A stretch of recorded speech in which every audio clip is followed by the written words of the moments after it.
uramutse umenya ubuhangange umwihariko n'ingufu byihishe n'abantu b'uruhu rwirabura ushobora gutangara ukajya ukumirwa burundu. Byinshi mu bihugu by'amahanga ibi byarangije kubitera imboni. Niyo mpamvu abirabura muri ibi bihugu bafite agaciro n'icyubahiro gihambaye cyane. Mu gihe mu bihugu bimwe umwirabura akiri kurwana n'urwango, mu bindi si mwakira nk'umuntu ushoboye. Si hose burya haba ivangura, si na hose haba inzitizi. Hari ibihugu byafunguye amarembo biha abirabura amahirwe yo gukora, kubaho no kubaka ejo heza. Muri iyi dokumenteri tugiye kurebera hamwe ibihugu 10 bihabwa icyubahiro kubera ukuntu bikunda byakira kandi bigahakaza abirabura. Niba uri umushomeri ushaka kujya i Burayi, Aziya, Oceania, Atlantika n'ahandi hose hatandukanye ku yindi migabane hatari muri Afurika, iki nicyo gihe ngo nkurangire ibihugu 10 uzajya mu gihe uzaba ushaka akazi. Ku mwanya wa 10 turasanga Ubusuwisi, Switzerland. Ahangaha ni mu gihugu cy'akataraboneka kandi cy'ubwiza buhagije, by'umwihariko kuva ari i Burayi. Ubusuwisi rero uzwiho kuba igihugu cy'amahoro gifite politiki ikomeye kandi itanga uburenganzira ku kazi. Abirabura benshi bahabarizwa bafite ubushobozi kandi bakora mu mabanki, mu bijyanye n'ubuzima, mu mishinga y'ubwubatsi n'indi mishinga mpuzamahanga ahubwo ikomeye cyane. Kuba uri umuntu w'umwirabura mu Busuwisi ibyo ntacyo bivuze, ndetse nta nzitizi bigukuraho kuba wakwemererwa gukora muri serivisi runaka, bityo kikaba kimwe mu bihugu bihereza abirabura agaciro kandi kikabaha akazi by'umwihariko abakomotse ku mugabane wa Afurika ndetse no mu bigo bya Caraïbe. Ubusuwisi kimwe mu bihugu by'akataraboneka kandi by'ubwiza buhebuje, giteretse hagati y'ibihugu bigera kuri 4 ari byo Ubudage, Ubufaransa, Ubutaliyani ndetse na Austria. Ni n'igihugu kidatuwe n'abantu benshi kuko gituwe nibura na miliyoni 9, ariko igitangaje nuko 3.6% by'abaturage batuye muri iki gihugu ari abirabura. Ni ukuvuga 310 kugeza ku 330 nibo babarizwa muri iki gihugu. Ku mwanya wa 9 turasanga igihugu cya Malaysia, igihugu kibarizwa mu majyepfo y'Uburasirazuba bwa Aziya. Ntabwo ari igihugu kinini ugereranije n'Ubusuwisi tumaze kuvugaho, gusa ntibibuza yuko iki gihugu gituwe na miliyoni 35 z'abaturage ugereranije n'Ubusuwisi twabonye ko butuwe na miliyoni 9. Ibi ni ukubera impamvu z'uko Aziya ari wo mugabane wa mbere utuwe n'abaturage benshi mu isi. Umubare w'abaturage batuye iki gihugu abirabura bahabarizwa ni bakeya cyane, kubera ko benshi batangiye kwimukira muri Malaysia mu myaka mikeya ishize, by'umwihariko abirabura bo munsi y'ubutayu bwa Sahara. Abirabura benshi baturuka muri Nigeria, Ghana, Rwanda, Tanzania ndetse n'ahandi. Iyo bageze muri Malaysia bashobora kubona akazi byoroshye, by'umwihariko mu burezi, kwigisha Icyongereza, ICT cyangwa se ikoranabuhanga kimwe n'ubucuruzi. Ntabwo imishahara abirabura bakora muri Malaysia bahembwa iragaragazwa, gusa kiriho nuko hari icyo bareba ari cyo ushoboye, ntabwo ari ibara ry'uruhu, aho uvuka cyangwa se aho ukomoka. Ku mwanya wa 7 turasanga Leta Zunze Ubumwe z'Abarabu, United Arab Emirates cyangwa se Dubai. Ahangaha bakoresha amafaranga y'amadirham. Dubai ni ahantu hatangaje cyane kandi harenze, akaba ndetse n'umuryango w'amahirwe ku birabura benshi bakomoka muri Afurika. Dubai rero yatanze amahirwe menshi ku birabura bagiye gushakirayo akazi, buryo benshi banavuga ko ari amarembo y'abirabura mu isi nshya. I Dubai rero haba akazi kenshi cyane ku birabura, by'umwihariko abantu bakora mu bijyanye n'ubucukuzi bw'amabuye y'agaciro, ubucukuzi bwa peteroli, ubukerarugendo, ibijyanye n'ingendo z'indege aviation ndetse n'ibijyanye n'ubucuruzi. Bikaba akarusha ariko iyo uramutse ufite ubumenyi ku gitabo cy'Abayisilamu cyitwa Quran, biba bishoboka ko umushahara mu kazi kawe ushobora kwiyongera cyane, bigatandukana na wa muntu udafite icyo ayiziho cyangwa se utari umuyisilamu. Dubai umukozi uciritse ashobora kwinjiza nibura amafaranga agera kuri 1,800,000 by'amafaranga y'u Rwanda mu gihe cy'ukwezi, naho wa mukozi uhembwa neza mu cyiciro cyo hejuru akaba yabasha kwinjiza nibura 1,040,000 z'amafaranga y'u Rwanda mu gihe cy'ukwezi. Ku mwanya wa gatandatu turasanga igihugu cya Sweden, nacyo kibarizwa ku mugabane w'Uburayi. Sweden, igihugu n'ubundi cyubaka icyizere cy'ahazaza. Abirabura benshi bafite amahirwe yo kubona akazi, uburenganzira bwo gukora no gutera imbere bidahezwa muri iki gihugu cya Sweden. Sweden nayo kuba ari igihugu giherereye ku mugabane w'Uburayi, biga uburenganzira bwo kuba igihugu gitoya, bityo iki gihugu gituwe n'abagera kuri miliyoni 10, ariko nibura abirabura babarizwa muri kino gihugu bagera kuri 2.3 by'abaturage babarizwa muri iki gihugu. Twinshi mu tuzi duciriritse tubarizwa muri Sweden harimo nk'akazi ko kuvuga icyongereza, kubera ko muri Sweden habarizwa inganda zikomeye cyane nka Ericsson, Volvo ndetse n'izindi. Kugira uzi gukoresha ururimi rw'icyongereza birafasha cyane, kuburyo ufite ubushobozi bwo kubona akazi mu nganda zikora ibikoresho by'ikoranabuhanga, ariko ugakora mutari umutekinisiye, kubera urujya n'uruza rw'imirimo myinshi iboneka muri Sweden, uhereye ku mirimo iciriritse isanzwe ndetse n'iyo hejuru. Ibi bituma Sweden atari kimwe mu bihugu bipfa gushyira hanze imishahara y'abakozi. Gusa ikiriho ni uko abirabura benshi bagana muri Sweden babona akazi kandi bakabaho, bagakora kandi bagatera imbere. Biragoye kuba umushomeri uri muri Sweden. Mu mwanya wa gatanu turasanga Netherland cyangwa se Ubuholandi. Iki nacyo ni igihugu cyo ku mugabane w'Uburayi, by'umwihariko cyumva Ubuholandi nta kindi uzumva usibye umujyi waho wakataraboneka nka Amsterdam, umwe mu mijyi ku mugabane w'Uburayi ituwe n'abirabura benshi cyane gusumbya indi. Ubuholandi ni igihugu kinini cyane, gituwe n'abaturage bagera kuri miliyoni 18. Ubuholandi ni bimwe mu bihugu bituwe n'abirabura benshi, aho habarurwa abirabura bagera ku 500 kugeza ku 700. Abangaba bagize abagera kuri 4.3 by'abaturage bose batuye Ubuholandi. Benshi rero mu bagize sosiyete y'Abaholandi y'abirabura Afro-Dutch bakomoka mu bihugu bya Caraïbe, abandi muri Afurika, ariko by'umwihariko mu bihugu nka Ghana, Nigeria ndetse na Somalia. Ubuholandi rero kimwe mu bihugu nzakurangira uzajya gushakiramo akazi, kandi karibunza ku bwinshi ugereranyije n'ibindi nakubwiye, by'umwihariko uhereye ku mirimo y'amaboko nk'ubwubatsi, gukora mu bya logistique, paka ubaye inzobere mu bijyanye n'ikoranabuhanga ICT, cyangwa se gukora mu bijyanye na serivisi z'ubuzima. Ako ni akazi kagenda kaboneka mu Buholandi ku bwinshi. Mu Buholandi kandi abakora imirimo ifitanye isano n'ibijyanye n'amahoteli, kuba umu waiter, gukora kuri reception na service, nayo ni imirimo ikunda kuboneka cyane.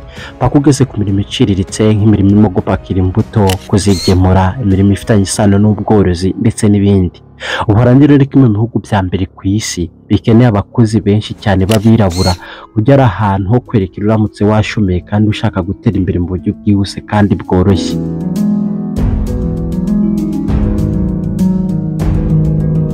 Ku mwanya wa kane turasanga Ubudage, Berlin. Abadage ni abakozi, ni ba munyakazi. Guturuka mu myaka ya kera hose baranzwe no gukora imirimo by'umwihariko ishingiye ku gukora ibyuma, by'umwihariko amamodoka ndetse n'ibindi. Kuba mu Budage ukahaburira akazi ni ibintu bigoye cyane, kandi bahemba neza bishoboka cyane. Benshi mu banyeshuri berekeza mu bihugu byo hanze bagiye kwiga, iyo barangije kwiga cyane cyane mu Budage bahita bahabona akazi, kandi bikarangira babaye inzobere muri iyo mirimo ihakorerwa cyane. Mu Budage ubumenyi ni urufunguzo, kandi ni nabwo bwa mbere. By'umwihariko mu Budage umwihariko uhaba ni uko batagendera kuri lisansi ufite, bo bakunda kukubaza icyo ushoboye, ibindi bikaza nyuma. Mbere yuko mvuga byinshi ku bijyanye n'akazi kabarizwa mu Budage, nagira nkubwire ko Ubudage ari kimwe mu bihugu bibarizwamo ivanguraruhu, racism, kubera ko bavuga ko abirabura babarizwa muri iki gihugu, kimwe cya kabiri cyabo baba barakorewe racism cyangwa se harassment, gusererezwa cyangwa se kunyerwa kubera ibara ry'uruhu rwabo, by'umwihariko rwirabura. Gusa ibi ntibituma Ubudage budashyirwa ku rutonde rw'ibihugu bihereza abirabura benshi akazi, kandi bikabahemba agatubutse. Kugira ngo mve ukuntu abirabura ari benshi mu gihugu cy'Ubudage ubwabyo, nko mu mujyi wa Berlin habarizwa abaturage bagera ku 115 by'abirabura. Hamburg hakabarizwa 55, naho muri Cologne hakabarizwa 30, mu gihe Munich habari 26,500 by'abirabura. Birumvikana ko ari benshi cyane ugereranyije n'ibindi bihugu nagiye mvugaho. Mu Budage rero naho bakeneye abatekinisiye by'umwihariko muri IT, information technology. Abo no kuvuga ba software developers, ba software engineer, ba data analyst ndetse n'abandi. Muri serivisi z'ubuvuzi bakeneye abaganga, by'umwihariko abaforomo. bakeneye kandi abenjeniyeri n'abascientifique by'umwihariko mu bijyanye n'ubwubatsi, amashanyarazi, mekanike ndetse n'ibindi. Mu Budage kandi haboneka imirimo isanzwe, ni ukuvuga imirimo yo gukora mu rugo, imirimo yo gusukura, by'umwihariko gusukura mu mihanda. Ubudage ni kimwe mu bihugu bihereza abirabura benshi akazi kandi bagahembwa neza, bikaba akarusho uramutse uzi kuvuga ururimi rw'Ikidage. Ibyo birafasha cyane, by'umwihariko waba usobanukiwe ururimi rw'Icyongereza nabyo bikaguhesha akazi ko kwigisha ururimi, cyane ko Abadage benshi batazi Icyongereza. Ku mwanya wa gatatu turasanga Leta Zunze Ubumwe za Amerika, igihugu ntari buze gutindaho cyane kubera ko iki gihugu ni icy'inzozi kuri benshi cyane. Byonyine kubona visa yo kujya muri Amerika ubwabyo bisobanura ubukire. Amerika ni igihugu cy'igihangange, benshi batanatinya kuvuga ko ari igihugu gikomeye gusumba ibindi byose biri mu isi. Ibi rero ntabwo biherera kuri American Dreams ku buryo byumvikana ko ari iby'abazungu gusa, ahubwo n'abirabura baba bitwa ba kavukire ndetse n'abimukira, nubwo rimwe na rimwe bijya bigorana, ariko muri Amerika hatanga amahirwe menshi ku bijyanye n'akazi, kandi kishyura neza kakanishyura menshi ku bazi kuyakoresha. Uyu munsi muri Leta Zunze Ubumwe za Amerika hari akazi kenshi, by'umwihariko muri tekinoloji, bijyanye na siporo, amafilime, bizinesi, imyidagaduro. Ibi bihugu bituwe n'abirabura benshi cyane ku isi, akaba bakavukire benshi cyane, abo batavugirwamo kandi badakorwaho, bahagijwe guturuka mu bihe by'ubucakara Amerika itarashingwa.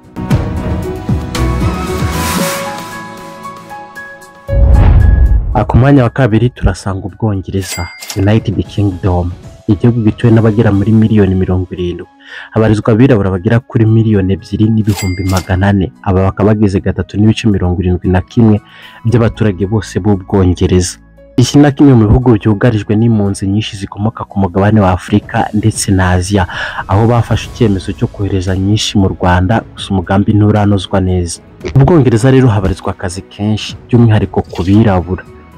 Ubwongereza rero ni kimwe mu bihugu bibarizwamo utuzi twinshi cyane gusumbya n'ibindi bihugu byose twabonye muri kino kiganiro, uturutse kuri serivisi zo gukora mu buvuzi, ubuforomo, imirimo ya gisivile, civil service jobs, utuzi two gukora muri IT cyangwa se bijyanye n'ikoranabuhanga, imirimo myinshi cyane, irimo yo gisirikari, farumasi, kuba umwarimu, inzobere mu kwigisha ubuvanganzo bw'Icyongereza, imirimo yo kuba accountant, umushoramari, abaganga, amategeko. Iyo yose ni imirimo iba mu Bwongereza. Abatarakoze graduation bakunda kubona imirimo y'ubusekreteri, ubureceptioniste, imirimo yo gutwara. Ubwongereza ni iwabo w'imirimo ijyanye na hairdressing, ubwogoshi, ubwiza, gucuruza, marketing, African grocery shops, za shop zicuruza ibintu byo muri Afrika, Caribbean takeaway restaurant, ndetse n'indi mirimo myinshi y'akataraboneka yose uko yizi. Ugeze kuri Somaliland internet cafes, byose n'aba fitness instructor, music industry, IT contractor, iyi yose ni imirimo ibonerwa mu Bwongereza. Hari website nyinshi ushobora kunyuraho usaba akazi mu Bwongereza, gusa ntabwo ndi buvuge muri iki kiganiro kuko ibi ngibi bifatwa nko kwamamaza kandi ntabwo byemewe.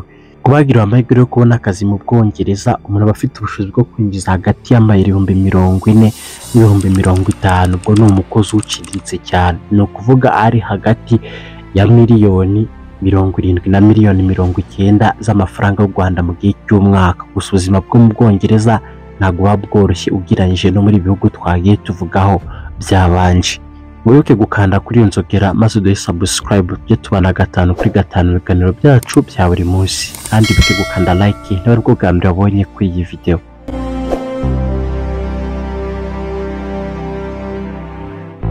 Ku mwanya wa mbere turasanga Canada, igihugu bavuga ko ari cy'amahirwe angana kuri bose. Guhera Vancouver ukajya Toronto, Canada ituwe n'abirabura benshi cyane. Usibye n'abirabura, hanatuwe n'abandi benshi bakomoka by'umwihariko ku mugabane wa Aziya. Canada rero ituwe n'abirabura basaga miliyoni 2, ni ukuvuga 4.73 by'abaturage bose b'iki gihugu cya Canada. Muri Canada rero ntabwo hakora ibara ry'uruhu, ahubwo hakora ubumenyi. Ni kimwe mu bihugu bibarizwamo utuzi twinshi cyane kubimukira b'abirabura. Muri Canada rero haba imirimo myinshi cyane, ndetse n'amafaranga ushobora kwinjiza aratandukanye bitewe n'agace cyangwa intara waba uherereyemo. imishahara kandi ishobora gutandukana bitewe n'amasaha umuntu akora. Hari abakora full time, hari n'abakora inshuro ebyiri, ajoro n'amanywa. Nabo ushobora gusanga bakora imirimo isaba ubumenyi n'idasaba ubumenyi, ibyo bigatuma amafaranga umukozi wirabura ashobora kwinjiza atandukana.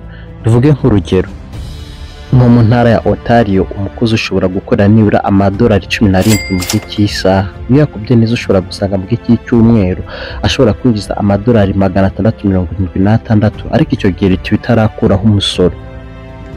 Ubusanga amafaranga rero ku muntu ukora mu cyiciro giciriritse cyangwa se cyo hagati, umukozi w'umwimukira w'umunyafurika ku mwaka ashobora kwinjiza nibura amadolari y'Amerika agera 42,900, angana asaga muri miliyoni 60 z'amafaranga y'u Rwanda.